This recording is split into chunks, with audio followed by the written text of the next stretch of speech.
35 years of blood, sweat, and tears. It was remarkable how underwhelming it could feel when it all finally came to an end. Painless hypodermic needles, mechanical gears small enough to pass through grains of rice, materials thinner than 1/30th the width of a 1,000-yen note.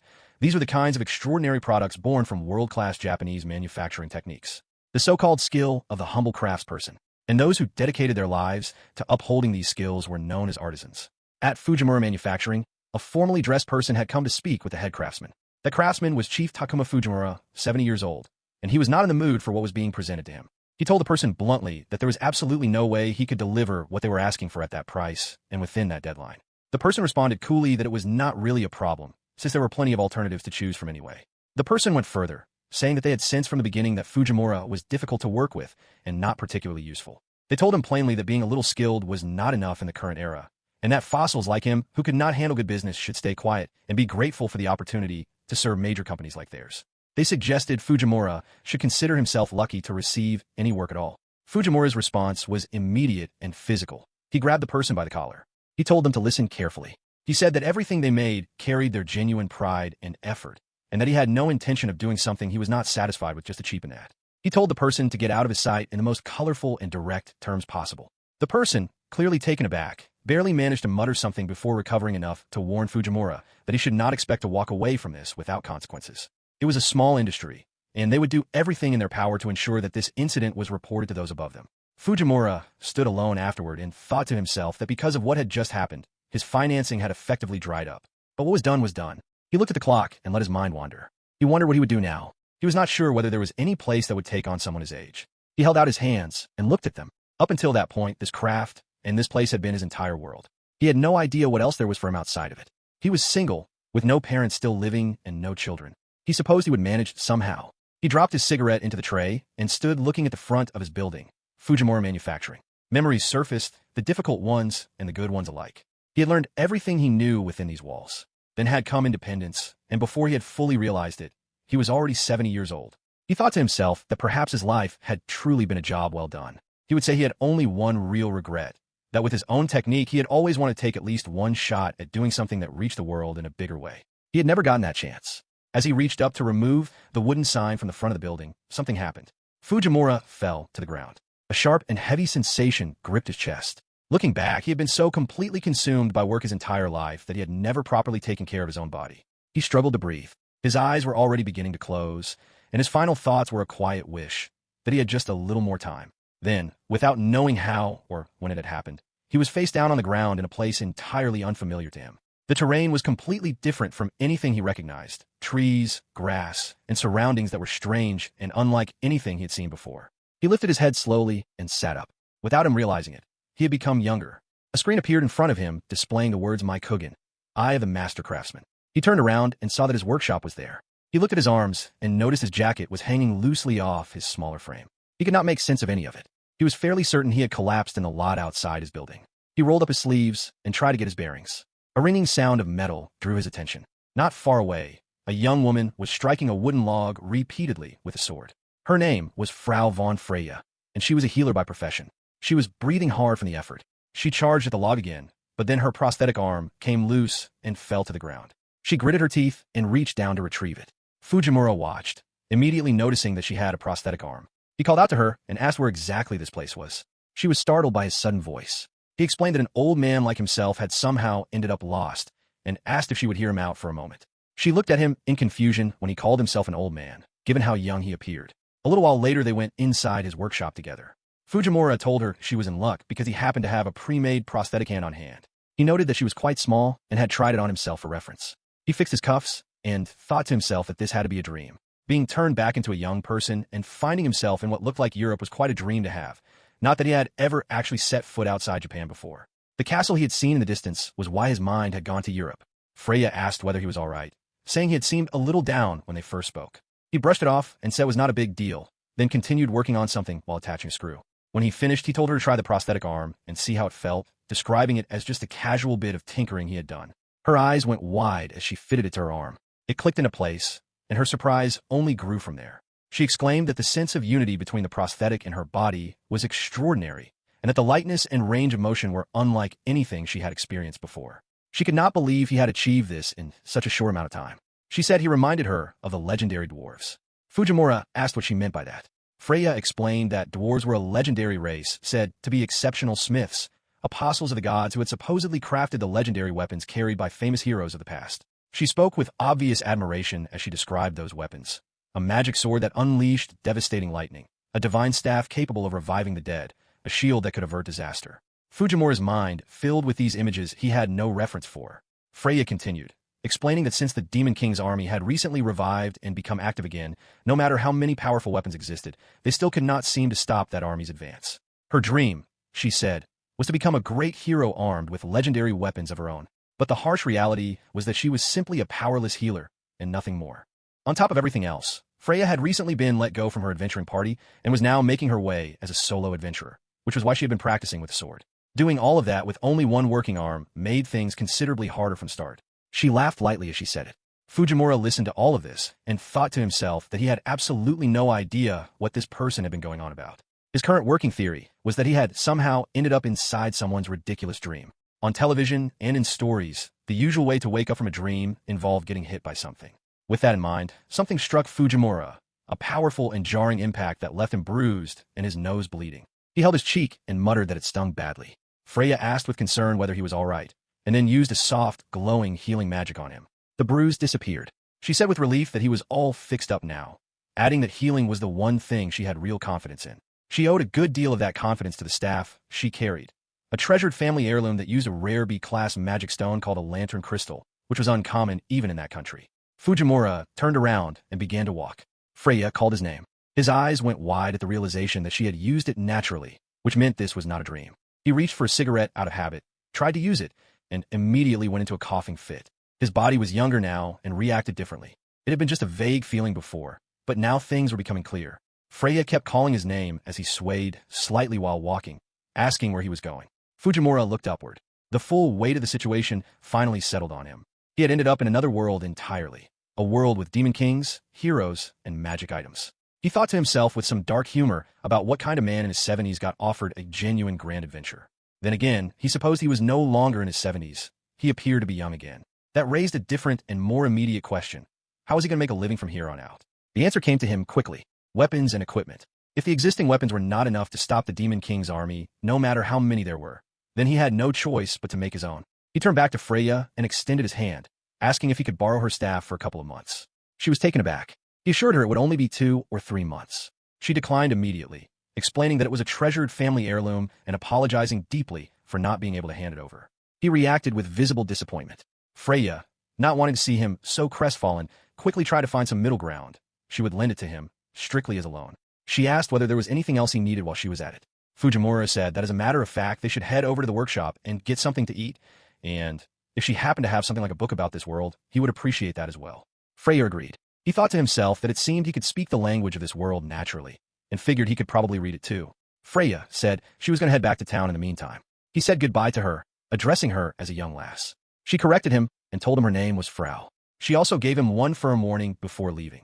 He was not to go anywhere near the northern mountains, especially after dark. There had been reports of something called an eyeless appearing there. He asked what that was. She explained that the eyeless was a monster of the night, a bat-like creature said to have destroyed countless villages long ago. It carried a subjugation rank of triple B, which indicated an extremely serious threat. It had reportedly been defeated by the kingdom's knights several years prior, but eyewitness reports of it had recently been increasing at an alarming rate. Fujimura responded with a vague acknowledgement. Freya was frustrated and pointed out that triple B was no small matter. Fujimura told her bluntly to ease up, as he already had a great deal on his mind. She apologized. This world was called Elvana, and one of its most notable features was the minerals unique to it. Magic stones that could manifest electricity, heat, or light with only a small amount of channeled energy. In a sense, they functioned like natural batteries. They were the core mechanism behind all magic use, serving purposes that range from everyday life to combat. Fujimura decided he would start by tinkering with them and seeing what he could learn. He held one of the stones in his hand and turned it over, examining it carefully. Its hardness and properties did not line up with anything he had encountered before, but a mineral was still a mineral at its core, and he was confident he would figure out eventually. He was also holding something called Kaisekigen, the eye of analysis, which was glimmering in his hand. He was not sure what to make of it. When he held it near the other stones, it lit them up. Then one of them began a flame. He stared at it, trying to understand what he was looking at. It was clearly on an entirely different level from the rest. He wondered if it might be some kind of luminescent stone. He tried running a saw across it. Fine particles fell onto the table, and a sharp crackle of lightning jumped out from them. The particles began to float. A bright flash of light followed. Through this process, the presence of a high-purity crystal core within the stone was confirmed. That core made up only 20% of the stone's total internal volume. The remaining 80% appeared to act as a kind of limiter, suppressing and containing the core's power. What that meant, in practical terms, was that the magic of this world was operating at only about 1/10 of what it could theoretically produce, reduced down to essentially what leaked through the limiter. That struck him as both fascinating and somewhat absurd. The shavings alone could produce a small explosive reaction with just the tiniest application of energy. It was an unusual and exotic material to work with, gummy in its behavior, meaning it behaved like materials such as titanium or inconel, which were notoriously difficult to process due to their high hardness combined with low heat conductivity. It had been a long time since he had felt this kind of challenge, and something in him responded to it. He thought through the metalworking process as he knew it. It could be broken down into 4 main stages. The first was preparing the materials and tools. The second was cutting the material. The third was shaping it into the desired form. The fourth was drilling and thread cutting. Throughout all of these stages, the choice of tools, the correct amount of force to apply, and accurate estimation all depended on the craftsman's technical intuition. To be truly outstanding, a craftsman had to be intensely aware of even the most subtle changes happening as they worked. The warping of the metal, its reformation and strain under pressure, even the shifting of temperature felt on their own skin.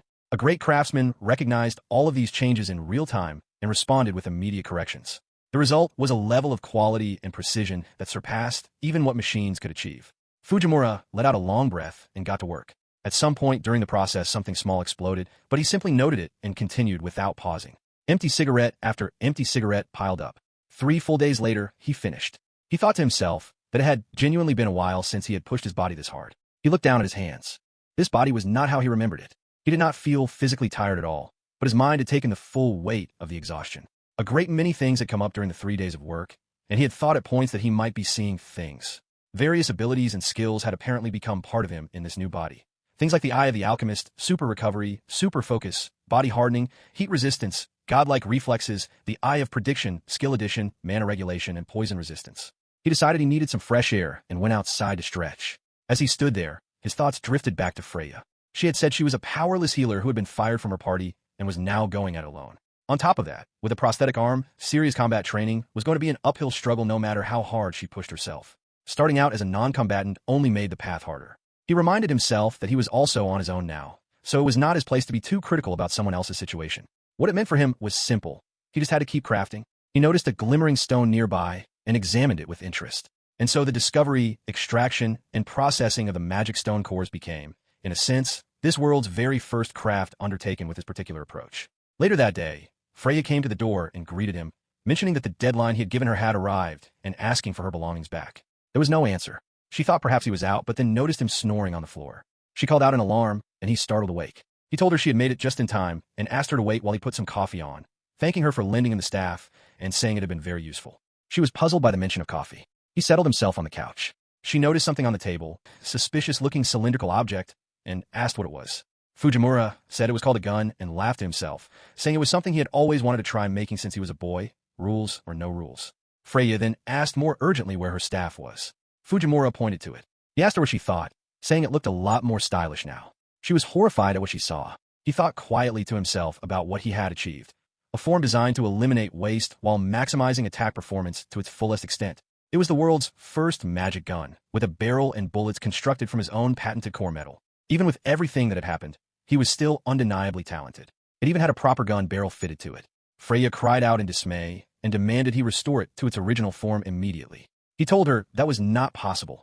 The material had essentially fused with the iron during the crafting process. He then suggested she look at something else instead and drew her attention to the magic stones he had gathered. He removed the covering and showed them to her, saying there was an impressive supply to be had in the surrounding area and that he could harvest as many as he liked. She stopped and stared at them in genuine amazement, recognizing that they were all genuine stones and struggling to understand how he had found them all. Fujimura explained that when he looked at the rocks, he could see something shining inside them. Beyond that, everything about the stones, their components, structural strength, thermal conductivity, properties, attributes, names, grades, the precise location of the core inside, and the optimal points for processing, all of it was immediately visible to him at a glance. He mused that if it did not feel like cheating, then the people of this world really were getting the short end of things when it came to useful abilities. He supposed it must be some effect of arriving in this world. His eyes had opened to things they could never perceive before. Freya asked him what on earth he was talking about. He shrugged and asked back. She trembled and said that no one in the world had eyes with that kind of ability, and with all the crafting techniques he had demonstrated, she wanted to know who exactly he was. Later, while they were at the workshop, the ground shook violently, and an explosion erupted nearby. Fujimura stepped outside and asked what had happened, wondering out loud if something had struck the area. Freya told him to stay put while she went to investigate. She could not make sense of what was going on, but then she looked upward. Something was sitting on top of the workshop, a monster grinning down at her. It was the eyeless. She could not understand why it was active in the middle of the day. Then her eyes went to the stones, and the thought hit her. The creature had likely been drawn in by the powerful aura radiating from the magic stones. The eyeless let out a loud and terrible sound. Freya told Fujimura urgently that they needed to run, that this creature was far too dangerous for either of them to deal with. Fujimura replied that if she did not take the thing down, it was going to put a hole in his roof. Freya shot back that the eyeless was going to put a hole in him in very short order, and reminded him of what she had told him before. This was the demon of the night that had brought ruin to the entire region long ago. The situation was dire. What stood before them was not an ordinary threat, but a colossal queen-class eyeless, a creature so powerful that by any reasonable assessment, they had no chance of surviving the encounter. Freya was desperate to run.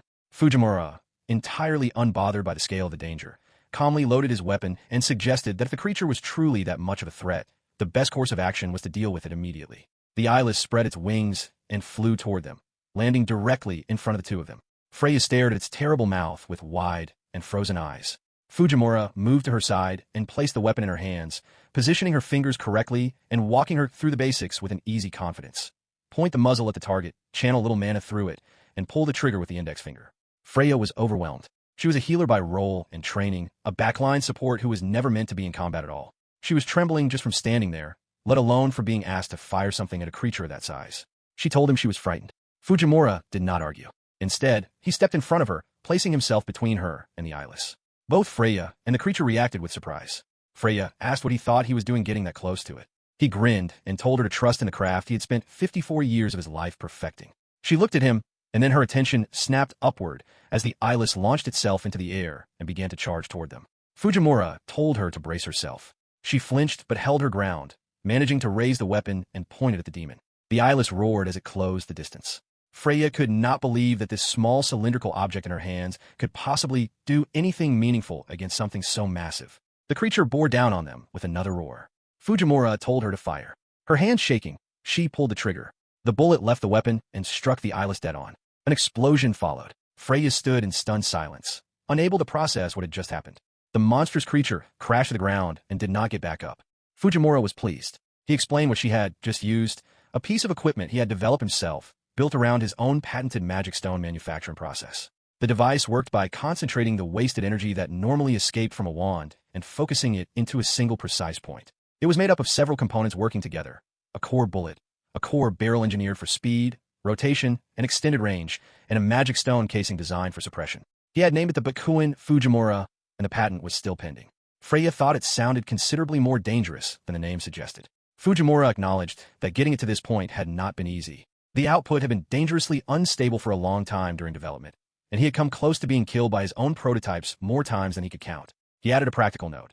Even when the weapon was unloaded, she could still use it for healing exactly as she had before, since the core functionality of her wand remained intact. He told her to try it. Before Freya could respond, Fujimura had already wandered casually over to the area littered with the fallen bodies of eyeless creatures that had apparently been used as test subjects over the past 3 months. He reflected aloud on just how many prototypes had piled up during that period of development, and noted with satisfaction that the final product was safe and practical enough for anyone to use, from children to the elderly.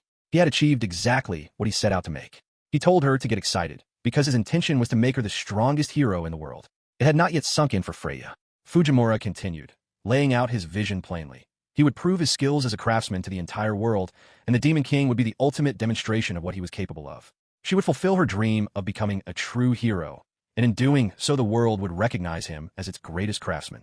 As far as he was concerned, that was a perfect outcome for both of them. He laughed at the simplicity of it. Freya tried to make sense of what she was hearing, finding it so far beyond anything she had imagined for herself that her mind struggled to keep up. Then Fujimura extended his hand toward her. She looked at it. There was absolutely nothing about her that suggested she was the kind of person who could do something of that magnitude. And yet here was this man, speaking about the Demon King the way someone might speak about an errand to run, completely certain of himself and of what he had built. Something about that certainty about the existence of the weapon now in her hands and the creature lying motionless on the ground before her made her feel something shift inside her chest. She could hear her own heartbeat. She reached out and took his hand. She told him that if he could truly make it happen, she would follow him without reservation all the way to the end. Fujimura accepted this with a satisfied sound and declared that it was time to get moving and give the world something it had never seen before. A monster was attacking nearby. One of the men in the party called out urgently, insisting they could not let it escape. If they managed to defeat it, their party would advance to A-class rank. He barked at Freya to get ready to heal, telling her to hurry up. Freya, however, was holding an injured child and trying to heal him. The man turned on her with contempt, calling her useless and demanding to know why she was wasting her magic on some villager covered in mud. Freya insisted that she had to help right away or the child would not survive. The man glared at her. The monster drew closer and hurled an attack in their direction.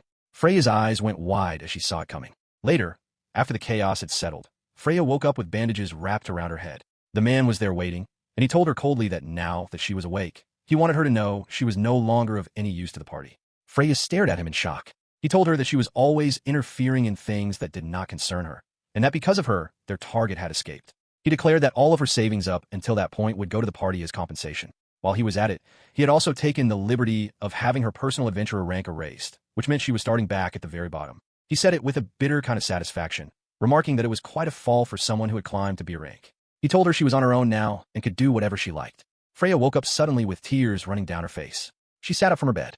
The memory faded. The woman she was now was doing her best, just as she always had, full of energy and still chasing the dream of becoming the hero she had always wanted to be. Now alongside a man who claimed to have come from another world, a man who worked miracles.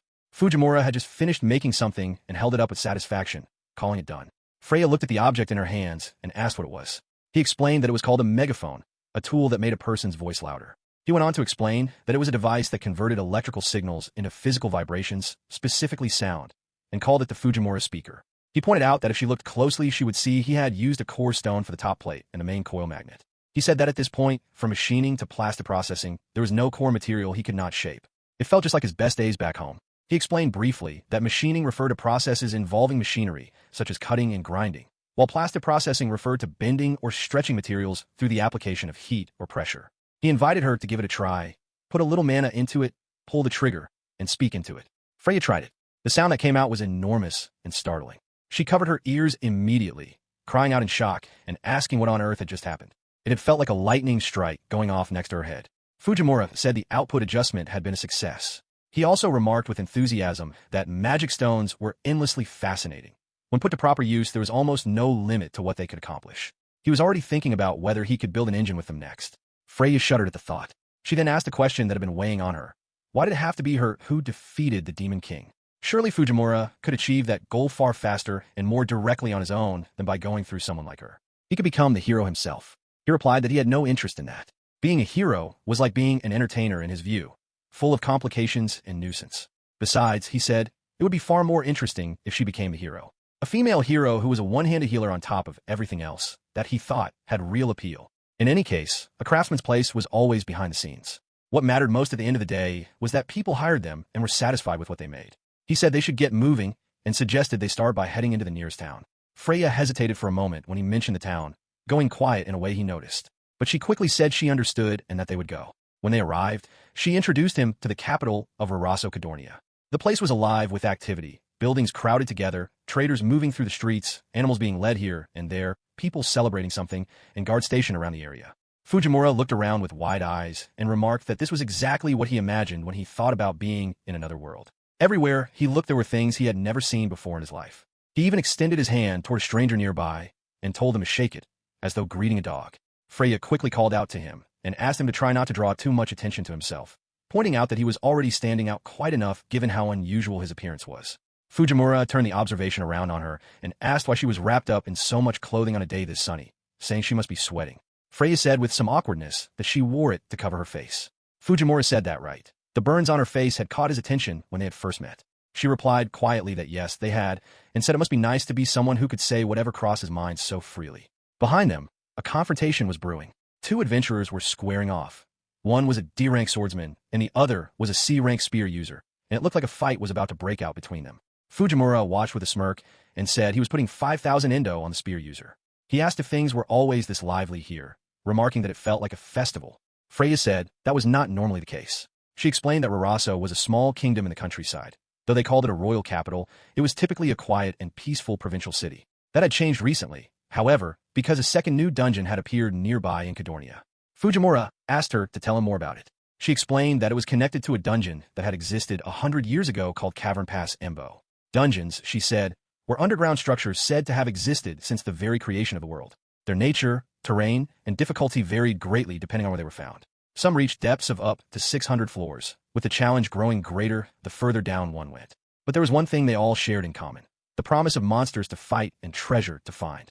That combination of risk and reward had given birth to countless heroes over the centuries, drawn in by the allure and excitement of what lay below. And because adventurers gathered wherever dungeons appeared, those places naturally became centers of trade, logistics, and culture, giving rise to the towns and cities built up around them.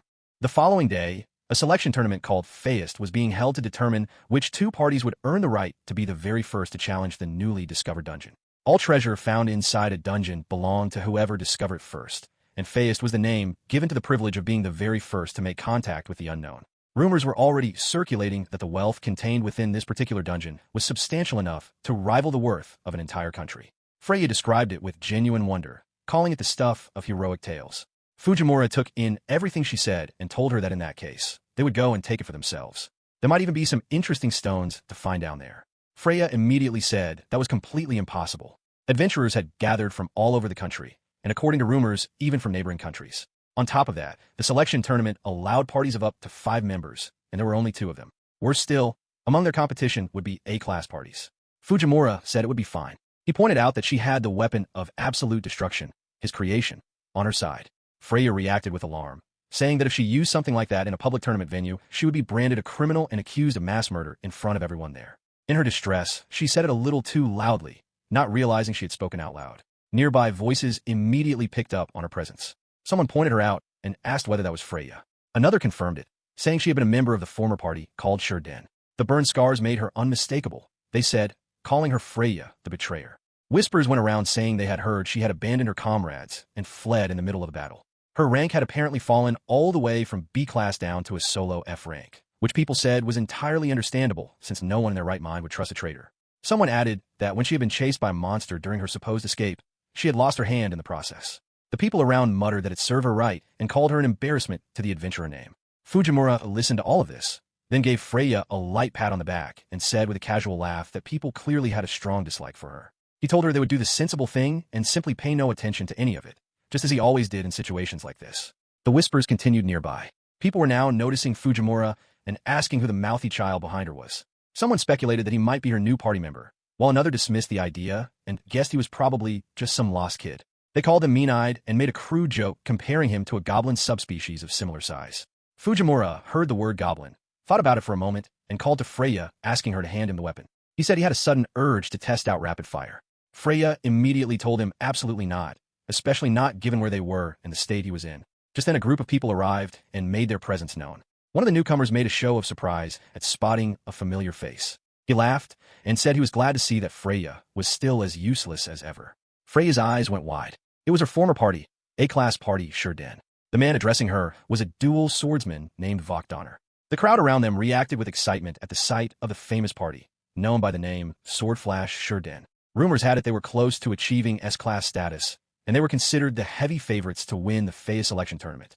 People called them the pride of Arasso. Freya looked downward and said nothing.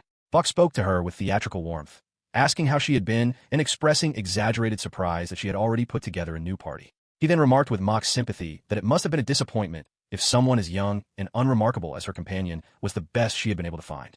He chuckled. Then, quietly enough for only Freya to hear, he told her the reason she could no longer put together any decent party was precisely because of the rumors he himself had spread. Freya's eyes widened as the memory hit her. Vok continued out loud, saying that despite being a piece of trash in other respects, she had been an acceptable healer, and it was an inconvenience to have someone like that go elsewhere. Freya said nothing. Vok said his farewell to her and told her to keep pursuing her dream of becoming a hero, adding with a cruel smile that he was sure her beloved mother was still watching from above. Then he laughed. Fujimura spoke up from where he stood, saying plainly that Freya had not mentioned anything to him about an unpleasant piece of work like Vok. The people nearby reacted in surprise at the blunt description. Vok turned his attention to Fujimura. Fujimura said he had no interest in all the ranking nonsense and told Vok plainly not to judge people by their appearance. He addressed Vok as a kid, which drew immediate reactions from everyone around them. The crowd called Fujimura rude and pointed out that if anyone was a kid, there it was him, urging him to apologize to Vok and hurling various insults his way. People called on Vok to respond. Vok replied with practiced composure, saying it was exactly what he expected from the betrayer's companion, someone lacking the maturity needed to speak properly with adults. He then shifted the conversation to practical matters, noting that since they were present it meant they had also entered for the selection tournament. Fujimura confirmed it and added that the young woman beside him was entering too. Vok said he looked forward to it and advised them to be careful about any unforeseen accidents that might occur. Fujimura told him the same applied right back to him. Freya's stunned voice, calling Fujimura's name, echoed nearby. Later at the arena, the atmosphere was electric. The crowd was cheering and buzzing with excitement. Participants had gathered in the center of the arena, flanked by guards and knights positioned around the perimeter. Some people in the crowd had already spotted Fujimura and Freya, recognizing them as the pair who had reportedly picked a fight with Sword Flash Shurden. They remarked on Freya being a F-rank healer and on Fujimura's unusual appearance, wondering what country he was from and noticing a strange puff of something coming from his mouth. In the distance, Vok watched with a quiet smile on his face. A knight stepped forward at the front of the arena, holding a scroll. The sound of ceremonial drums filled the air. The knight announced without further delay that the Feist deciding selection tournament was officially beginning. Fujimura called Freya and asked her what the quickest way to beat the Demon King was.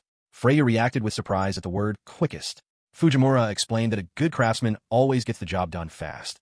It was simply part of who they were. Freya told him that in order to even enter the Demon King's realm, Fujimura would first need to become an SS rank adventurer. Fujimura had no idea what SS meant, so Freya explained it to him. There were said to be only 7 people in the entire world on whose shoulders the hope of all humanity rested. They were known as the Suin. These 7 were the only adventurers permitted to move freely through Adzuma, the demonic frontline, and they were the ones closest to ever being called true heroes. Back at the center of the arena, a knight announced that the Feist selection tourney was about to begin and called for those who wished to participate to step forward into the arena. A man in the crowd looked over at Freya, and the look alone was enough to make her shudder. She thought to herself that this place was terrifying and questioned what she was even doing there. The people around them murmured among themselves, wondering if those two were really the ones who had picked a fight with Shurden. They could not believe that an F-rank healer and what looked like a child were standing there as adventurers. They thought the two of them were making a joke out of the Feist. Freya thought to herself that there was truly no way someone like her could do something of this scale. As she was lost in her thoughts, she accidentally bumped into someone and nervously asked to be excused. The person she had walked into turned out to be an enormous man, covered head to toe in armor. The man said in a loud voice that something had just hit him, as though he could barely feel it. Freya froze in terror. Another adventurer nearby immediately drew his sword and demanded to know who had dared to show such disrespect.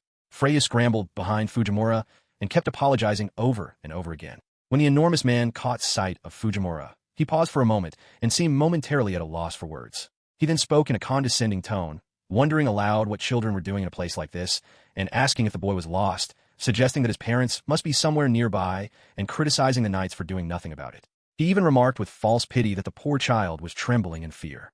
In reality, however, Fujimura was not trembling out of fear at all. He was trembling with anger. He reached over and pressed his hand over Freya's mouth to stop her from saying anything, then turned to face the enormous man and told him bluntly to listen up. He introduced himself and Freya, declaring with complete seriousness that those were the names of the people who would soon be dealing with the Demon King. The other adventurers around them laughed at the insult Fujimura had thrown at the man and mocked the idea that two people like them could have anything to do with the Demon King. They called them pests and made snide remarks about what they could possibly be capable of, referring to them dismissively as the Betrayer's Party. The enormous man responded in a patronizing way, saying how wonderful it was that children still had dreams. The crowd continued to mutter and sneer. Then the enormous man let out a long breath of air. The adventurers around him immediately complained about the smell. Fujimura stared at him and demanded to know what the old man was trying to pull. The enormous man's tone then shifted entirely. He told Fujimura that he could see he was no ordinary person just by looking into his eyes. Fujimura was caught off guard. Without warning, the enormous man dropped his condescending attitude and addressed Fujimura with full respect, apologizing sincerely for having treated him like a child. He introduced himself as Gandalf, the leader of the B-class party known as Gardner, and introduced the two fighters behind him as the swordsman Jin and Kin. Gandalf greeted them both properly and then told Fujimura and Freya that if the opportunity came up during the selection tourney, he hoped they would face each other in a real and equal fight. The crowd cheered at the word heated and laughed. Freya quietly remarked that Gandalf seemed like a genuinely decent person. Fujimura said nothing for a moment. Up above, a knight standing guard was thinking to himself that the selection tourney had finally started and that he probably should have placed a bet somewhere. He figured that in Cadornia, if he wanted to bet, the obvious choice would have been Shurden. He thought about slipping away from his post just long enough to make it in time, then immediately stopped himself, remembering that the captain had already caught him doing something like this before and that the man had absolutely no sense of humor about it. Just as he was arguing with himself, he noticed something moving at the edge of the forest below the fortress. 3 monsters emerged from the trees.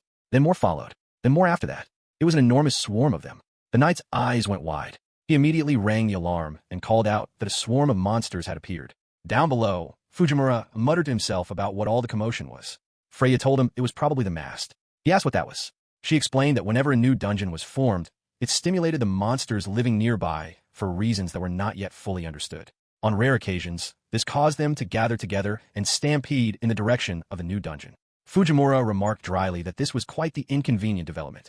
Freya tried to reassure him, pointing out that even though they were in the frontier lands, this was still the royal capital. The royal knights were present, and a large number of adventurers had gathered there as well. She was confident the monsters would be pushed back before long. The other knights on the wall called over to the one who had raised the alarm, asking him what was wrong and telling him to calm down, insisting that the mass would be over before he knew it. But the guard told him something felt very wrong. Just from looking, he could count over 1,000 monsters. The swarm was made up mostly of goblins, but there were also a significant number of ogres mixed in among them, and at the rate they were moving, they would reach the capital in under 30 minutes. The people who overheard this were shocked. 1,000 monsters was on par with one of the 5 great dungeons. Then someone in the crowd grinned. It was Vok. He announced loudly that he had a proposal. Whoever collected the most spoils from the battle against the monsters would be declared the winner of the feast. He argued that dungeons belonged to adventurers to begin with, so it was only fair that they be given some flexibility with the rules. He added that even with the large numbers, their opponents were still only goblins and ogres, slow and simple creatures. He pointed out that doing well here would also earn them a fine reputation as heroes who had helped save the kingdom. The crowd was quickly won over. People murmured that Vok had a point, and when someone reminded them that Shurden was there too, the energy in the crowd rose. They agreed loudly and declared they would show the king what they were made of, adding that if the knights had a problem with it, then they simply would not fight. The knights hesitated. Vok grinned. After a pause, a knight made the official announcement. The selection tourney was being immediately changed into an A-rank mission, the mass repulsion battle. The kingdom of Araso had received formal permission from the king, and this was now an official request from the crown. The adventurers were reminded that as those given the duty of defending the castle, they were expected to show everything they had. Freya could barely process what was happening. Things had moved so fast that her mind was still trying to catch up. The monsters were closing in. The gates were opened, and without any further delay, the repulsion battle began. The adventurers poured out through the gates and charged straight toward the monsters, meeting the goblins head-on. The Shurden party arrived on the battlefield. Vok activated a series of ability buffs on himself and his party, boosting their physical strength, reaction speed, magic resistance, and overall movement speed all at once. The goblins had no idea what had hit them.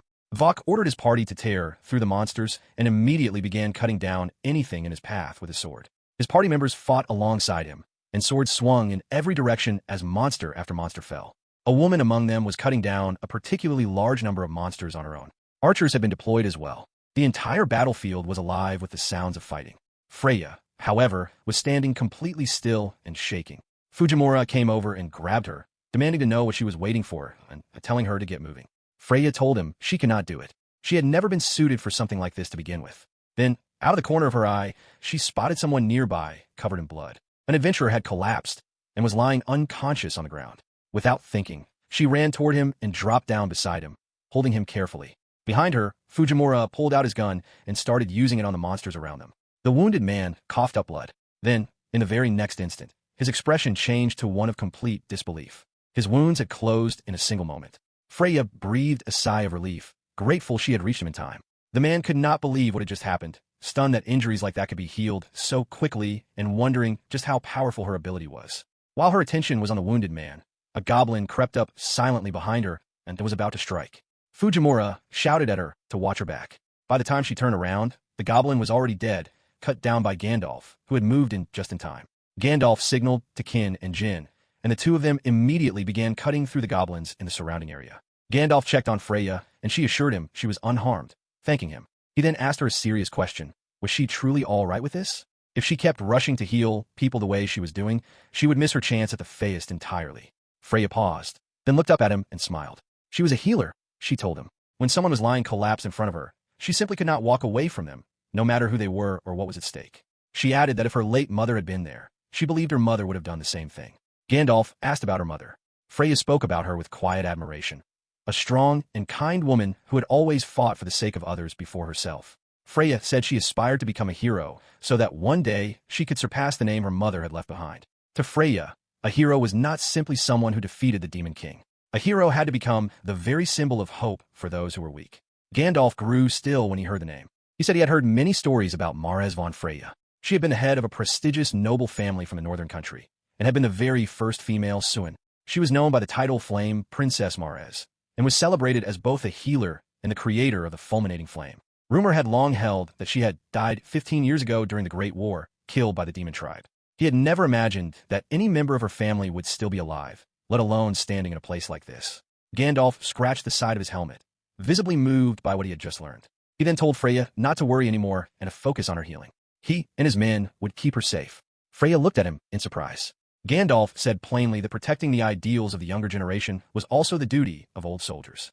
Fujimura laughed lightly and tapped Gandalf's armor with his wrench. He told Gandalf he had said exactly the right thing, and suggested they go out for a drink together once all of this was over, addressing him in a familiar and slightly teasing way. He said he had a feeling that sharing a drink with Gandalf would go down very nicely. Gandalf paused for a moment and then burst out laughing. He said that even in the middle of a battle, Fujimura was already thinking about drinks, and agreed to the idea, adding that they had better both make it through this alive if they were going to follow through on it. Kin cut in and told Fujimura to address Gandalf more respectfully and to stop using such a casual nickname for him. Fujimura responded by giving Kin an equally ridiculous nickname, which made Kin react with immediate and obvious irritation. Then someone else arrived behind them. It was Vok. He looked at Freya with a cold and mocking expression, remarking that she really did not know when to give up. He noted that her healing ability seemed to have grown quite a bit since they had last crossed paths. He then said something far more unsettling. He had been the one to spread the rumors that branded her a traitor and got her banished.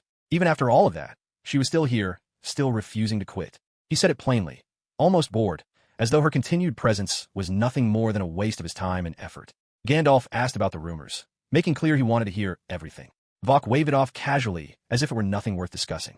Then, without any warning, he vanished from where he stood and reappeared directly in front of Gandalf. Before anyone could react, he drove his sword into Gandalf. To Freya's horror, he twisted the blade once it was inside him. Gandalf coughed up blood. Vok spoke coldly as he did it, saying that Gandalf was going to die regardless. Vok then turned his attention to the others and began speaking in a flat, contemptuous tone. He said that ordinary people were made to believe in the stories of the strong, and questioned whether anyone would ever care about the story of a worthless little party made up of an F-rank healer and a brat. Kin flew into a rage and attacked alongside Jin, both of them launching themselves at Vok. But before either of them could land a hit, they were both suddenly struck by a powerful electric shock and dropped to the ground. One of Vok's party members casually remarked that it had been a little slip-up on her part. The other member of the Shurden party laughed and agreed, suggesting that such friendly fire accidents could happen to anyone in the heat of battle. It was obvious they had done it on purpose. Freya stood frozen in shock. Vok looked down at the fallen fighters and declared that being weak was simply a sin. The weak existed to stay silent and obey the strong, nothing more than slaves meant to do as they were told.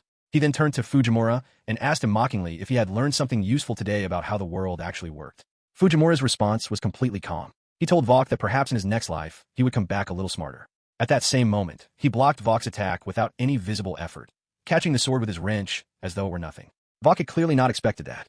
Fujimura then spoke without any particular anger in his voice, just a steady and matter-of-fact tone. He said that no matter where he ended up, he always seemed to find the same kind of useless, self-important people causing problems for everyone around them.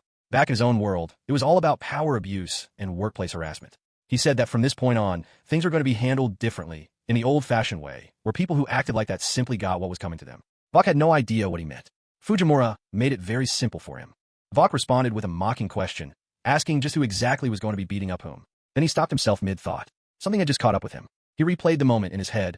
Fujimura had blocked him. He turned it over carefully, trying to decide if it had been a fluke. He quickly dismissed that idea. There was no way someone who looked like a child could have seen through an A-class slash attack, let alone stopped it with only one hand. Freya had seen it too, and was just as stunned. Fujimura, completely unbothered, told Vok to show him what he had. The scene shifted back to earlier, before the two of them had left for the royal capital. Fujimura had been out testing his wrench on a large mantis creature. Freya had found him doing this, and asked what on earth he was up to. He told her he was running an experiment. Freya could not believe what she was hearing. Before she could say anything more, the mantis attacked him. To her complete surprise, Fujimura moved with ease, whacking the creature and dodging its strikes using nothing but the wrench in one hand. After getting a feel for how it handled, he remarked with quiet satisfaction that it was a truly excellent piece of equipment. The mantis charged at him again. This time Fujimura knocked it clean off its feet with a single powerful swing. Freya watched with wide eyes as the mantis twitched and collapsed on the ground, completely defeated. Fujimura looked pleased and announced that the wrench had earned itself a name. He was going to call her Conga Perrin. Freya asked what that meant. Fujimura explained that Perrin's formal name was pipe wrench, a tool originally designed to grip circular pipes between its upper and lower jaws in order to rotate them. The shape itself, he said, was naturally built for delivering heavy blows. He had been itching for the right moment to give something a proper hit with it. Freya remarked that it was remarkable how he had managed to strike so fast and with so much force using only one hand. Fujimura explained that the wrench was a combination of material strengthening and physical enhancement built into a single item, making it the world's first double-core product. It was designed to balance out the hardened material with a boost to physical strength, making it both durable and powerful. He added that combined with his eye, all the bases were covered. Freya asked him what he meant about his eye. He told her that after years of staring at magic stones day in and day out, his eye had been getting sharper and sharper. When he focused hard enough, time itself appeared to slow down around him. He called it the Shinsakugan, the Godspeed eye. He said that at the rate it was developing, there might come a day when the whole world looked as though it had stopped moving entirely. Freya stared at him with wide eyes. Fujimura brought her attention back to what was in front of them. He reminded her that if she did not act quickly, the injured men nearby were not going to make it, and that he believed she was the one person who could still save them. Freya snapped back to focus and ran toward the wounded without hesitation. Back on his end, Vok stood watching Fujimura, who was leaning against something and casually smoking as though nothing was happening around him. Vok grinned. Fujimura, for his part, took quiet note of the fact that Vok was a deeply unsettling person and that he was now looking at a 4-on-1 situation. He glanced over at Vok without much concern. Vok declared that it was over for Fujimura and that he was going to make the boy deeply regret the mistake of underestimating adults. He told his party they were going to cut him down. But before anything could happen, something came flying in from above and crashed down toward them. One of Vok's party members reached out and caught it by the head. It turned out to be a person, a man who had been thrown or launched through the air. The party member held the man up by the head and laughed, mocking him for flying in out of nowhere in such a state. The crowd around them stirred in alarm as people began running in every direction. The man dropped to the ground in front of Vok, who grabbed him by the head and asked him mockingly what the rush was about. The man was clearly terrified. He managed to say that it had arrived, struggling to explain how something like that could possibly have shown up at a place this far away. Then, as if to answer the question for him, the ground shook beneath a massive footstep. A huge shadow fell over them all. The creature that had appeared was given a formal threat assessment, Special A rank. It was the Lord of the Black Forest and ruler of all goblins, the Goblin Lord. The adventurers on the battlefield began shouting desperately for everyone to open fire. Attacks flew toward the enormous creature from every direction. The Goblin Lord raised its weapon, and the sheer sight of it was enough to stop people cold with fear. It brought the weapon down and crushed a group of people under it. They were killed instantly. One of Vok's party members asked in a panicked voice what they were supposed to do, saying the creature in front of them was beyond anything they had prepared for. Vok, however, was not afraid. He reminded his party that their goal had always been to reach S rank. Killing the Goblin Lord was the most direct path to that. If they cut it down, success at the Fayest would follow naturally. And as for timing, this moment was as good as any. He glanced back at the knights who had come running toward the Shur-Den party, clearly expecting them to step up and handle the situation. Vok looked at them as nothing more than shields to be used. His party members caught on to what he was thinking and broke into excited laughter. Vok turned briefly to Fujimura and told him how lucky he was. They would deal with him after the Goblin Lord was finished. He told Fujimura to run as far as he liked in the meantime, though he made it clear that it would not make any difference in the end. Then a sound cut through everything. It was the firing of Freya's gun. She was not shooting at monsters. She was shooting at the injured, pouring her healing into as many people as she could reach. The Goblin Lord was drawing closer with every passing second, but she kept firing, moving from one fallen person to the next. The wounded began to recover, one after another, while Freya pushed herself harder and harder, sweat running down her face. Fujimura came close and checked on her, warning her that there was a limit to how much mana she could burn through at once, and that at the rate she was going she would not be able to keep it up much longer. Freya was panting, but told him plainly that she was going to keep firing regardless. Fujimura looked at her for a moment and then made up his mind.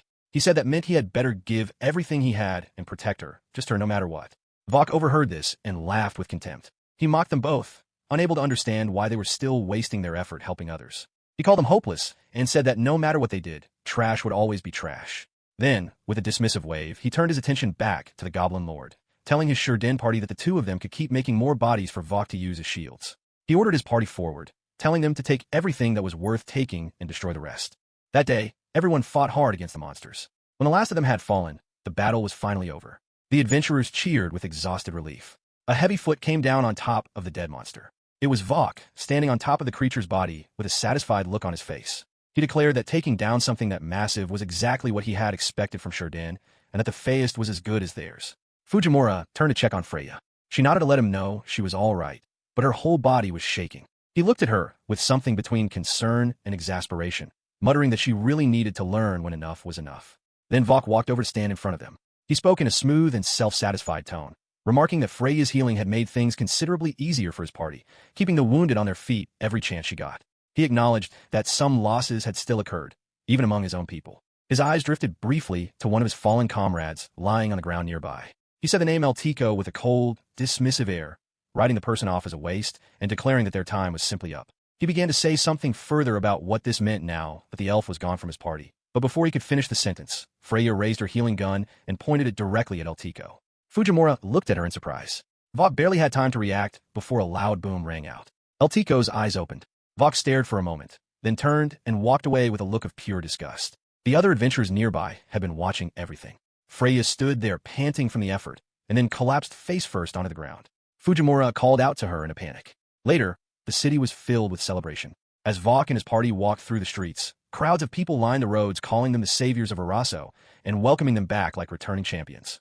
Girls called out for Vok's attention. People murmured to one another about what Shurden had accomplished, spreading the story that they had taken down a goblin lord, a legendary monster. The crowd was in awe, saying that Shurden was on a completely different level from anyone else. When all of the adventurers had gathered together, a knight made the official announcement. The right of Feist would be given to those who had shown the most distinguished service during the repulsion battle. The decision was based on recommendations given by the participating adventurers, and almost everyone assumed it was already settled that Shurden would claim it. The knight paused before reading the name of the adventurer who had earned the right to challenge the new dungeon, Embo. Vok was certain the name would be his. In his mind, the Feist meant recognition and faith from a people, and from their S-class, even Suan was within reach. He told himself to pay attention, imagining the moment as the birth of a true hero for everyone to witness. The knight called out the name Frau von Freya and asked her to step forward. Both Vok and Freya were stunned into silence. Vok's mind scrambled to make sense of it. He could not understand how someone he had branded a traitor could possibly be standing there as the Feist. His shock quickly curdled into rage. He erupted, demanding to know what right someone who could not even fight had to be given the Feist. He assumed it had been decided by recommendation and furiously wondered which idiot had turned against him after everything he had done, including bringing down the Goblin Lord. One of his comrades, behind him quietly, told him to calm down. A nearby adventurer remarked with dry confusion that Vok seemed to be acting as though he had defeated the Goblin Lord entirely on his own, and suggested that being A-class had gone to his head. Then more voices began to speak up around him. One adventurer said plainly that every single one of them owed Freya for saving their lives during the battle, and that they had made up their minds to stand behind her. Vok was blindsided. In his head, he could not accept it. He genuinely could not understand when so many people had come to be on Freya's side. Fujimura gave Freya a tap on the back and laughed, telling her she had really done something extraordinary, addressing her with a teasing nod to her new title. Freya still could not believe it was real. Vok refused to accept the outcome. He demanded to see the king, insisting he would only accept this decision from the mouth of the most powerful person in the country. A voice came from behind him. It was Gandalf, who calmly told Vok that the matter had already been decided and there was nothing left to argue about. Vok turned on him with contempt, telling Gandalf that he had no say in this and that he did not want to hear a word from an old fool like him. In the next instant, the knights surrounding them lowered their spears and pointed them directly at Vok. He looked around at them, furious and confused. Gandalf let out a quiet chuckle. He said that for someone who claimed not to be perceptive, Vok seemed to have missed quite a lot. Then Gandalf reached up and removed his helmet. Kin and Jin immediately dropped to one knee before him. Vok stood frozen. Kin told Vok in a firm voice to mind his manners. The man standing before him was the 17th king of Araso, His Majesty, Lord Gandalf de Araso. Fujimura and Freya were completely struck dumb. Gandalf turned to Fujimura with a calm and warm expression. He reminded him that the two of them had made a promise, and said that he was quite ready for the banquet Fujimura had suggested. He asked if Fujimura would be joining him that evening. Freya's shock deepened further. Gandalf laughed openly and explained that adventuring was simply a hobby of his, and that the front lines had been far too quiet for his liking. Fujimura, recovering from his surprise, remarked with a grin that Gandalf had really caught him off guard. Kin immediately cut in and told Fujimura to stop using such a casual and familiar way of addressing the king. Then Vok remembered. His sword. He had driven his sword into Gandalf and twisted it. The color drained from his face as the full weight of what he had done settled over him. Gandalf spoke to Vok. His tone was not angry. It was something heavier than anger. He told Vok that it was a shame things had come to this, and that word of everything he had done would soon spread across the land. He did not deny that Vok had strength, but strength on its own was not enough. Without heart, he said, the world would be nothing but an empty place. Then Gandalf turned to face Freya. He told her that from the fayest of this country, from a true hero, there was only one thing he asked of her. And then, slowly, Gandalf knelt before her. The people standing behind him did the same. He spoke about what he saw in her, the spirit of someone who becomes stronger for the sake of others rather than themselves, a righteous heart that does not break or waver, a soul that carries its convictions no matter what. Freya could not speak. She stood completely still, her hands at her sides. She had always wondered, deep inside herself, how someone like her could ever become a hero. She lowered her head, and the words people had said to her throughout her life came flooding back. Every dismissal, every cruelty, every moment she had been told she was not enough. Fujimura rested his arm across her shoulders. He spoke quietly, without any of his usual sharpness. He told her that it was something, wasn't it? That in the end, they had chosen her. Not because she had fought the hardest or struck anyone down, but simply because she hadn't. He laid out everything she had been carrying without making it feel small. One functioning hand, the lowest rank, scars from burns that had never fully healed, a lifetime of being alone, hated across the entire country. He said it had been hard, all of it, but she had a great deal to be proud of. Freya's jaw tightened, her teeth pressed together, and then she broke.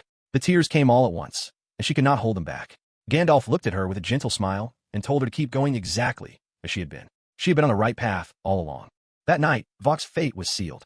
While he faced the consequences of everything he had done, Gandalf, Fujimura, and the others were gathered together enjoying a grand feast. Gandalf, already deep into his drinks, stood up and announced loudly to everyone around him that the night was theirs to enjoy without any restraint. He told them that the drinks were being paid for out of the royal family's own funds, so everyone should drink as much as they pleased. Fujimura laughed and remarked that this was one of the best uses of tax money he had ever seen, then casually reached over and smacked Gandalf on the head as though they were old friends.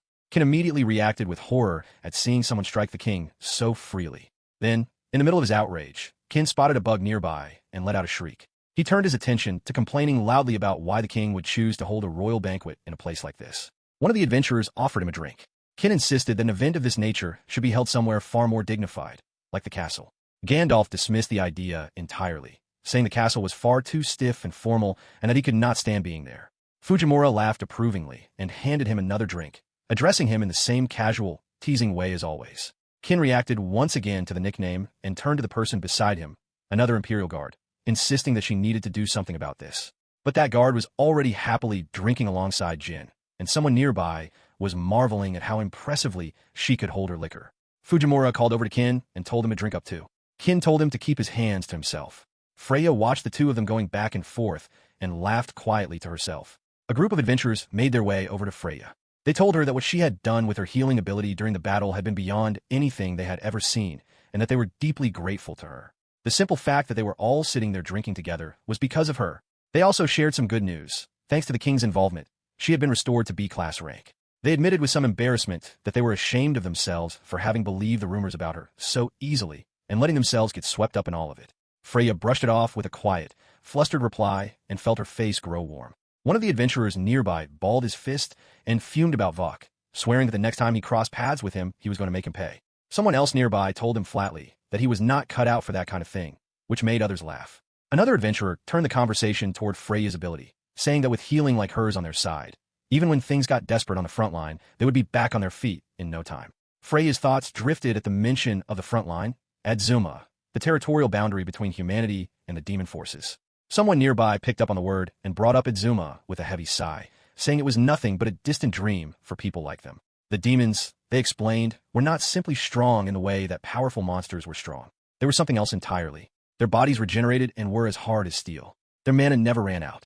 Their forces were organized into 6 generals commanding 18 divisions, with the Demon King sitting at the very top of all of it. To make things worse, the demons were intelligent enough to understand human language and were capable of flight. Even a single division commander was considered a challenge that would take 5 S-rank adventurers to overcome, and even then, surviving more than 5 minutes against one was far from certain. Fujimura wandered over and asked what everyone was talking about.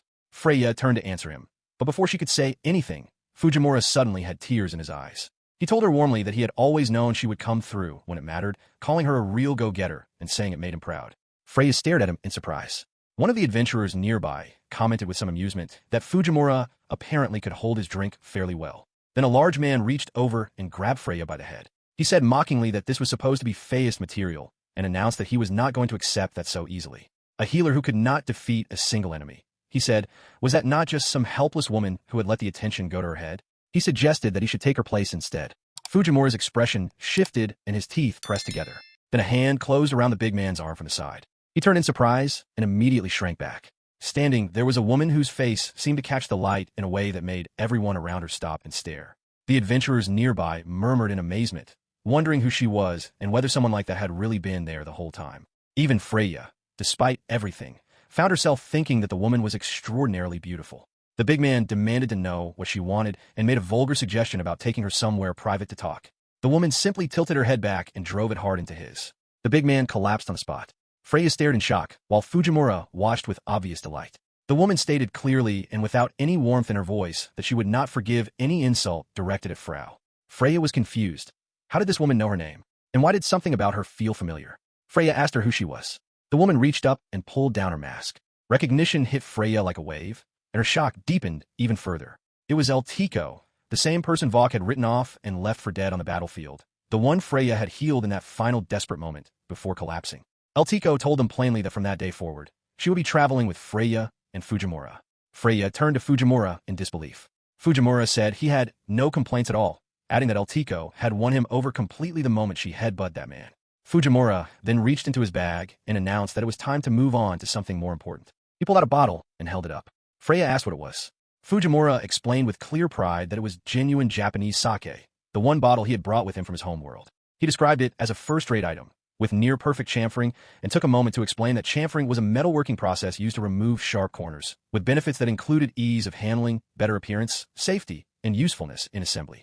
Freya's expression shifted as something clicked into place. She now understood why Fujimura had asked her to delay the banquet and gone rushing home beforehand. He had told her at the time to hold off for a moment because there were things in this world that simply had to be done. She had wondered what could possibly have been so urgent. It had been this, going home to get his sake. Fujimura held the bottle up happily and laughed with full satisfaction. Freya thought to herself that ever since the moment she had met Fujimura, her fate had begun to move in ways she never could have predicted. She supposed she could afford to feel a little grateful for that. She told him she supposed she would help herself to a little. Before anyone could pour her a glass, a woman stumbled into Fujimura from the side, leaning against him and saying happily that the drinks were delicious. Fujimura agreed with enthusiasm, saying this was his father's own little piece of heaven. Another woman nearby asked curiously how old he actually was. When Fujimura told her he was 70, she refused to believe it. Freya sulked quietly at the exchange. Then, with a look of quiet determination, she grabbed the bottle directly and drank straight from it. The people around her cheered. Fujimura told her not to overdo it. Freya slid sideways and slumped heavily onto the couch. Fujimura looked at her and muttered that she really was not built for this. Then he sighed and remarked that there was no good outcome from sleeping in a place like that, and that she was going to catch a cold. El Tico heard the word cold and immediately announced that she would warm Freya. She laid a blanket over her carefully. Fujimura told her that was very thoughtful and that Freya was fine. But then El Tico began to take off her own clothes. Fujimura stepped in quickly and told her firmly that she had already done more than enough and that Freya was perfectly all right. He thought to himself privately that this woman might be the most naturally oblivious person he had ever encountered. Nearby, someone called him an idiot and demanded to know why he had stopped her. Fujimura told them to be quiet. The next morning, a line of knights stood at attention at the gates. Gandalf walked Fujimura and Freya out himself. He told them farewell and said that he trusted them to move forward carefully and with good sense. Everyone there, he said, would be keeping them in their thoughts and wishing them well. Fujimura told him to consider it done, and promised that when he came back he would have a story worth hearing, so Gandalf had better look forward to it. Freya's thoughts were already turning ahead to what was waiting for them. The new dungeon, Imbo, a place of unknown depth, unknown rules, unknown everything. She looked at Fujimura and thought about how strange everything had been. The way the mast had appeared, the timing of the labyrinth itself. She wondered whether any of it had happened by chance, or whether it was all somehow connected to Fujimura's arrival in this world. Whatever the answer was, she knew she had to give it everything she had.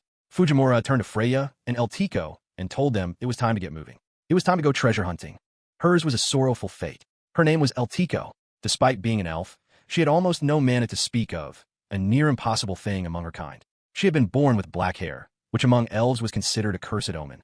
Because of this, she was treated as a heretic by her own clan, cast out and looked down upon by the very people she should have belonged to. She had memories of standing still while another elf kicked her to the ground without a second thought, the others around her laughing as she fell. As an orphan with no knowledge of where she came from or who her people were, she had spent her entire childhood carrying the quiet and heavy belief that she did not belong anywhere. That feeling had never really left her. She remembered the day of the tourney. She had been lying on the ground, barely holding on, her eyes open just a sliver.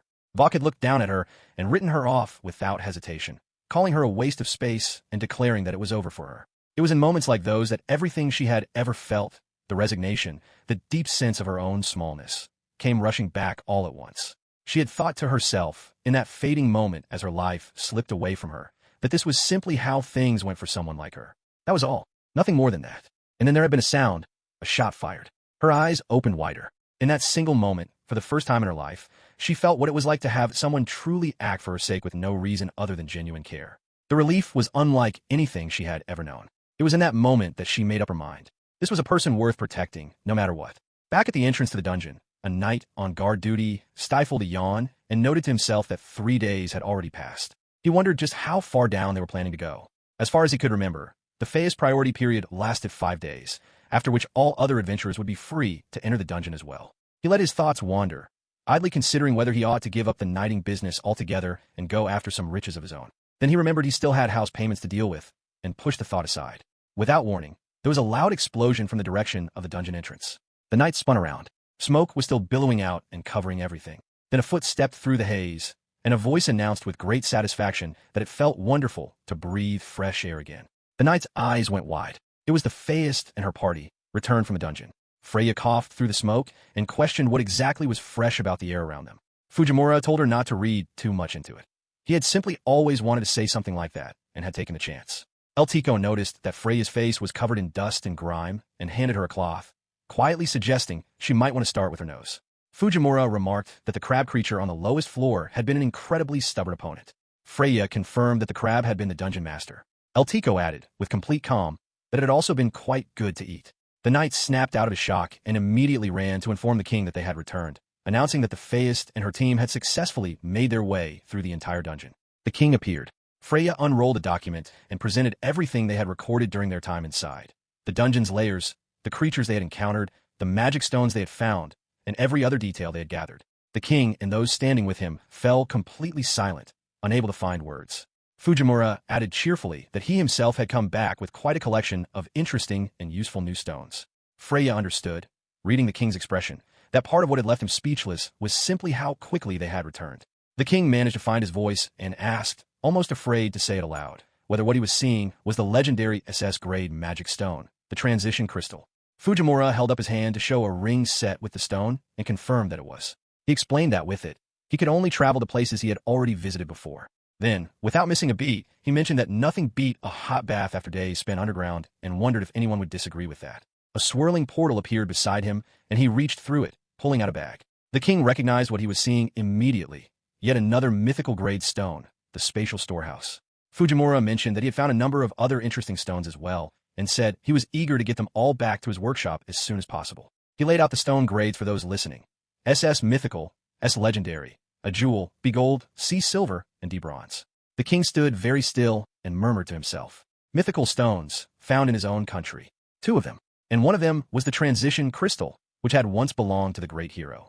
If any of the other nations were to find out about this, the thought was too much. The king fainted and dropped to the ground. Kin rushed over calling out to him. 2 of the king's companions exchanged a look, both smirking, their eyes lit up with the obvious scent of opportunity. They suggested smoothly to Fujimura that if it was not too much trouble, perhaps he might consider taking them along sometime. Before anyone could respond, something began falling from the sky. It was descending directly toward the 2 of them. Fujimura saw it instantly and shouted at them to move from where they were standing. One of the 2 managed to get clear. The other, the one with braided hair, did not make it in time. The object crashed down onto him with enormous force, sending a cloud of dust and dirt into the air. Fujimura coughed and squinted through it, trying to make out what had just fallen. The thing that had come down began to rise. It grew tall. Fujimura stared at it and had no idea what he was looking at. The surviving companion ran to what remained of his friend in a panic. Only the lower half of the man's body was there. He turned to Freya and begged her desperately to save him. Freya's teeth pressed together hard. She knew, in that moment, that with only her power as it was right now, she could do nothing. Once someone was gone, there was nothing left to heal. The man cried out in horror. Freya stood there with tears running down her face. The fallen object cracked open. A hissing sound came from within it. Eltico went rigid. Skeletal hands with enormous knuckles pushed their way out from the shell. What emerged was not a creature in any ordinary sense. It was something supernatural, something that should not have been standing in front of them. The being turned its gaze toward Freya, who was breathing hard and visibly shaking.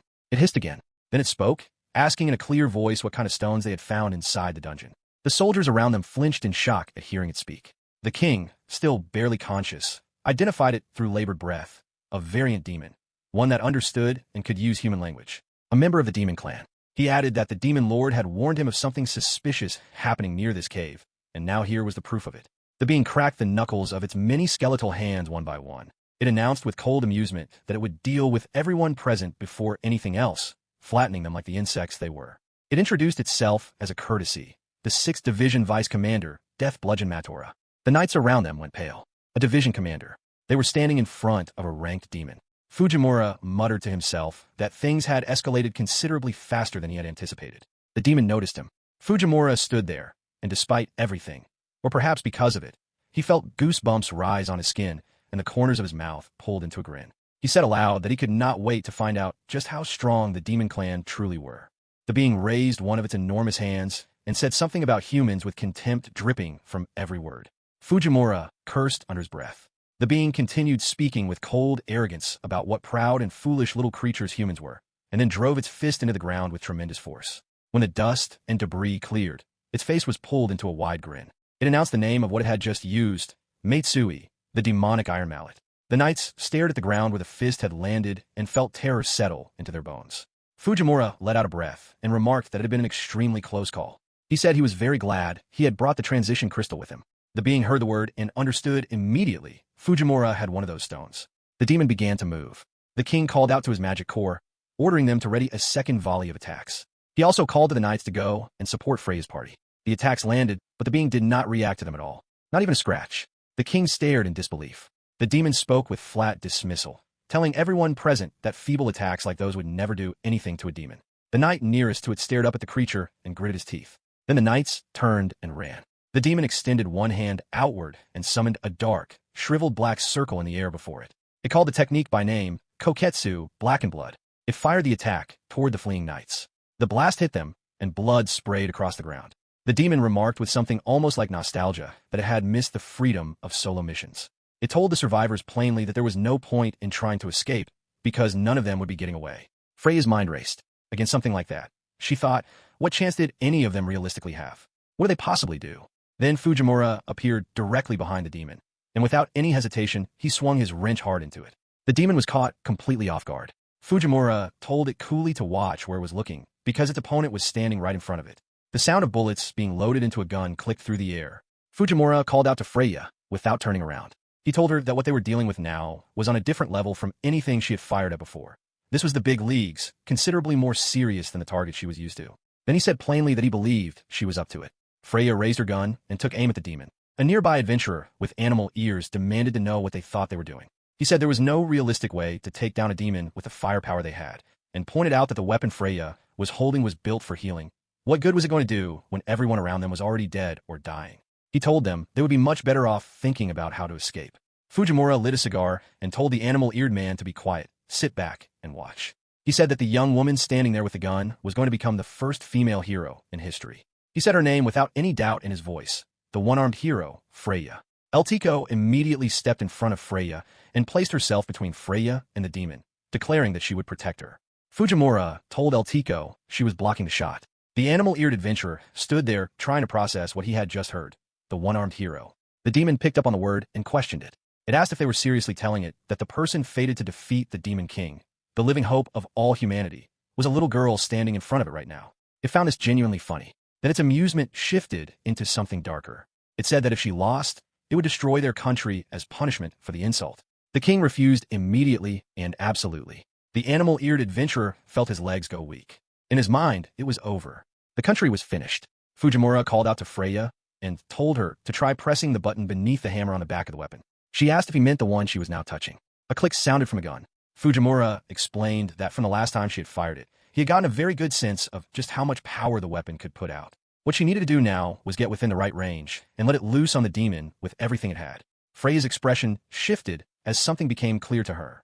Fujimura told her the name and specifications of what she was holding, the Fujimura 10, also called Heaven.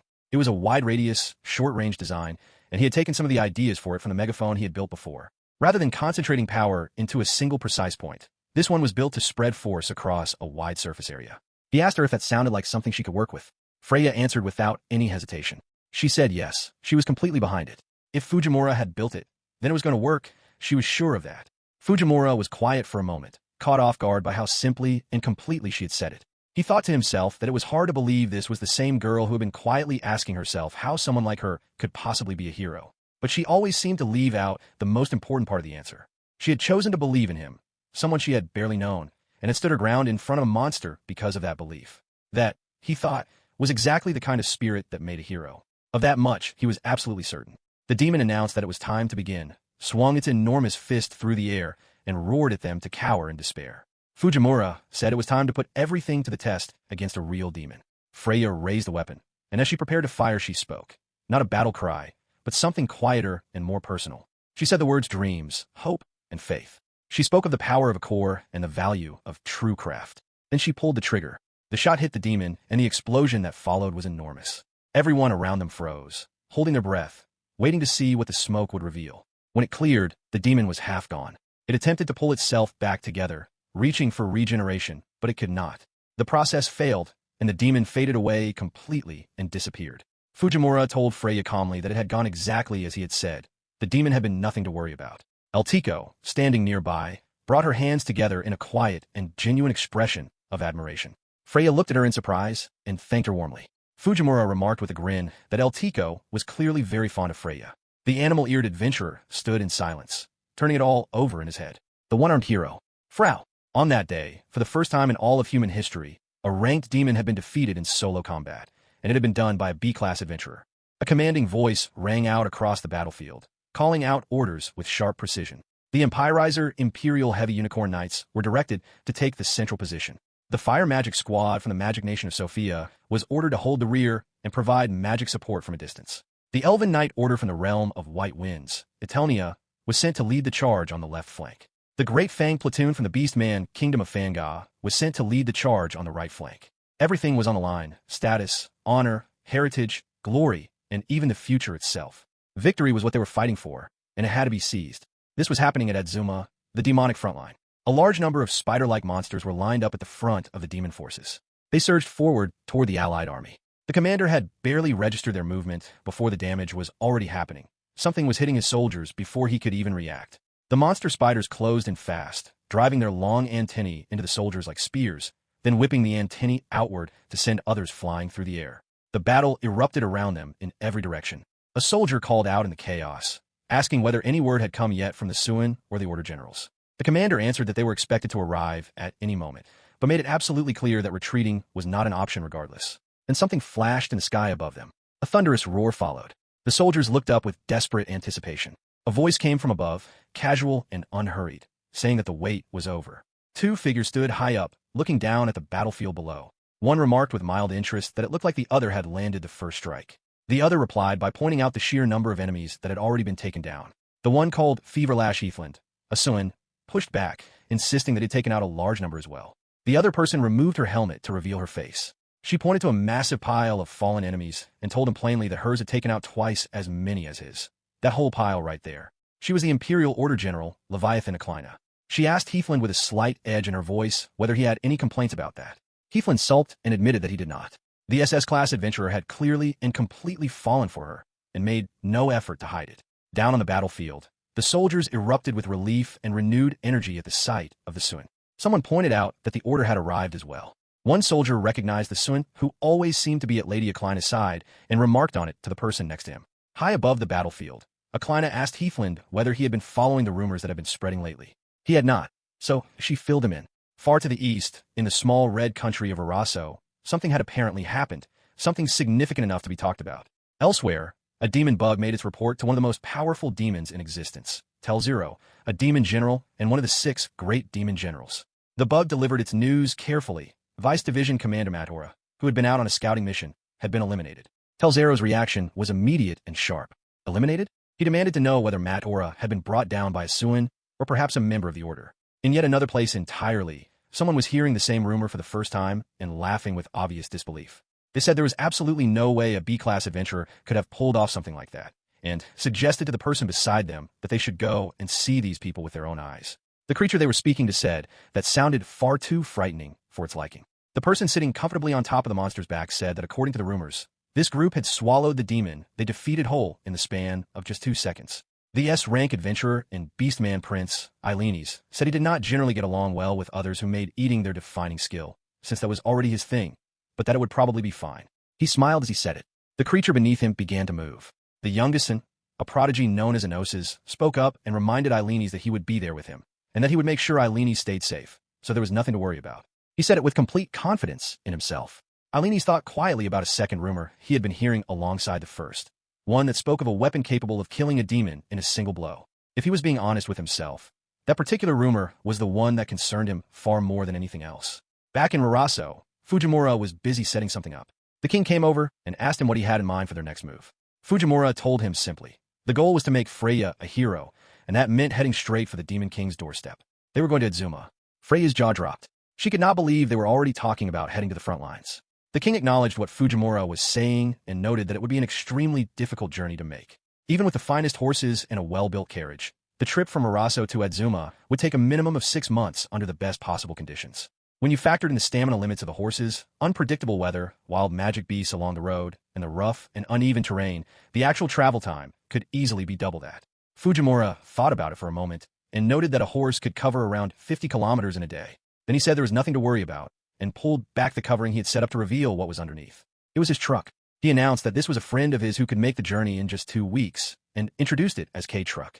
The king stared at it, completely unable to believe what he was hearing. Just 2 weeks? Fujimura explained that what they were looking at was a type of vehicle called an automobile, and that magic stones work surprisingly well as a substitute for fuel. He said it was a very convenient arrangement. The king shook his head in amazed disbelief, remarking that the two of them never failed to catch him completely off guard. He then told Fujimura that the full support of Araso would be available to them whenever they needed it, no matter what. The others who had gathered around stared at the truck in open awe.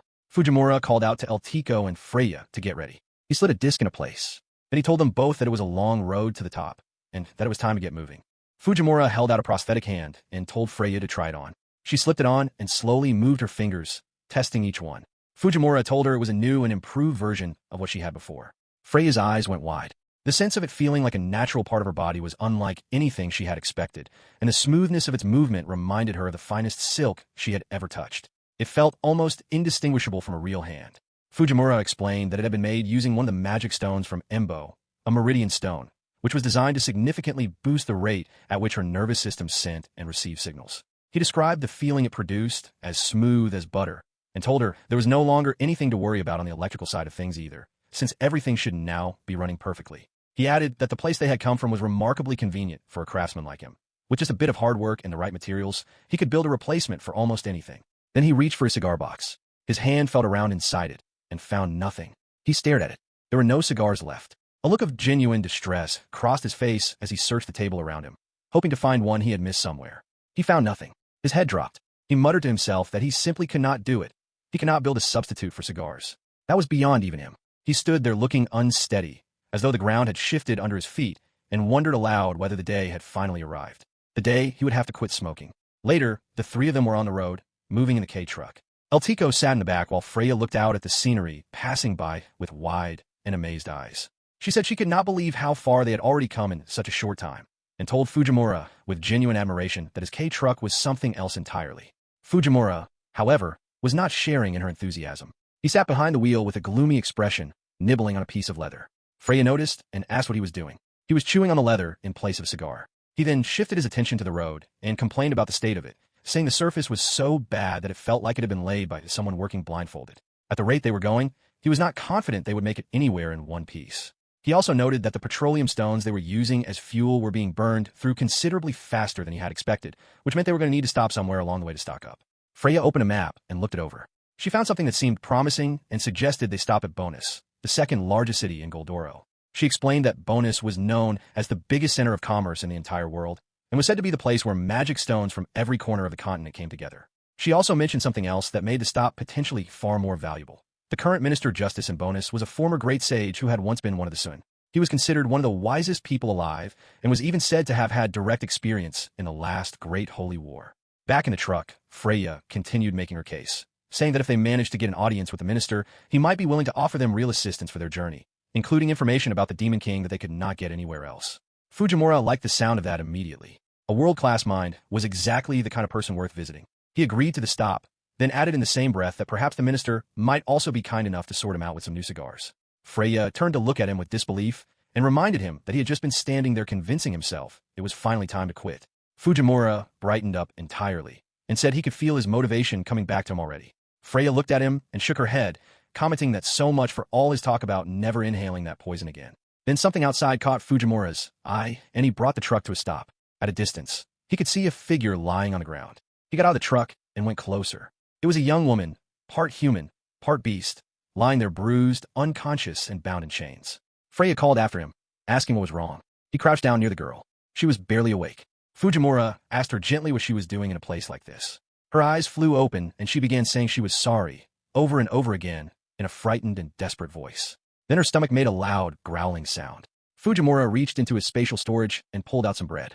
He asked her quietly if she wanted some, saying it would probably do her good to eat something and settle down a little. He held the bread out to her. Her eyes locked onto it, and she could not hold herself back. She ate it quickly and desperately, unable to stop herself. Fujimura called over to Freya and asked her to come and heal the girl. Freya said yes without hesitation and moved in, pouring her healing into the young woman. The girl stared in shock at what was happening to her body. Fujimura then turned to another tool he had on hand, an angle grinder, a device used for cutting, grinding, and polishing that worked by spinning a grindstone attachment at very high speeds. He applied it to the chains binding her, and they snapped apart. He looked at the girl gently and told her she must have been starving for a long time. He told her quietly and warmly that nobody was going to take the bread away from her, and that she should slow down and eat it at whatever pace felt comfortable. The girl looked up at his face, at the kindness sitting so openly on it, and something inside her broke open. Tears began to pour from her eyes, and she cried out loudly, the sound of someone releasing something that had been held in for far too long. Freya looked at the girl, and then said quietly that she was of the beast man race, and that whoever she had been running from, she had clearly come a very long way to get here. She pointed out a mark on the girl's shoulder. It was a slave mark. Fujimura asked what that meant. Freya explained it carefully. In the darkest corners of society, children ended up in slavery through all kinds of circumstances, being orphaned, being kidnapped, being forced into arrangements they had no say in, and many other situations beyond their control. Once caught in it, they were made to do hard and brutal labor and were treated not as people, but as objects. Freya added that from what she had heard, the treatment of beastmen within that system was among the very worst of all. Then the sound of hoofbeats arrived. A rider on horseback came into view, followed by two others. One of them spotted the girl and announced with irritation that they had found her, complaining about how far she had run. He told the girl in a flat and threatening tone that disappearing on her own was not something she was allowed to do, and questioned whether she was starting to think she could actually defy them. He then held up a stone and explained casually that as long as they had it, she could never truly escape. The stone and her chains were connected, and it sent out a signal that let them track her location no matter where she went. The girl trembled with visible terror at the sight of the stone. The man who had been speaking then said it was time for her punishment. He described in cold and detailed terms exactly what she was being kept for. As a rare white wolf, she was considered valuable for experiments, organ harvesting, use as a pet, and as a breeding slave. He told her she would be producing children for them going forward, and that there was no point in thinking about resistance, because he had already sealed away her ability to transform into her beast form. He laughed as he said it. Fujimura reached over and placed his hand gently on top of the girl's head. He told her there was nothing to be afraid of anymore. She looked up at him. He told her that she had held on incredibly well on her own, and that she could leave the rest of this to him. The girl stopped crying. Freya stood nearby and smiled softly at the two of them. Then El Tico stepped forward. She moved past everyone else and fixed her eyes on the three men with a look of cold and absolute fury. Fujimura noticed and said her name with some alarm, asking what she was doing and whether she was trying to give him a heart attack. One of the men demanded to know what this group thought they were doing. Another looked at El Tico and made a vulgar comment about her appearance, suggesting they should take her for themselves before anything else happened, and asking if anyone would really blame them for wanting a taste first. All three of them laughed. El Tico stomped her foot into the ground. In the same instant, she was standing directly in front of the first man. The distance between them had vanished in a blink. She swung her leg and drove a sharp kick straight into his face. He dropped to the ground immediately. The other two stared in shock, unable to process how fast she had moved. Freya watched with wide eyes, barely able to follow what had happened. One of the men demanded to know who she was and how she had covered that distance so quickly. The other one lunged forward with his sword, declaring that he had had enough of this elf. But Ultiko simply raised her arm and let the blade come down against it. The sword scraped across the armor on her forearm and stopped cold. The man stared at it in disbelief. She then drove her fist into him, and he went flying through the air. Fujimura called over to her with a grin and asked how she was finding the new gear. Ultiko replied simply that she liked it very much.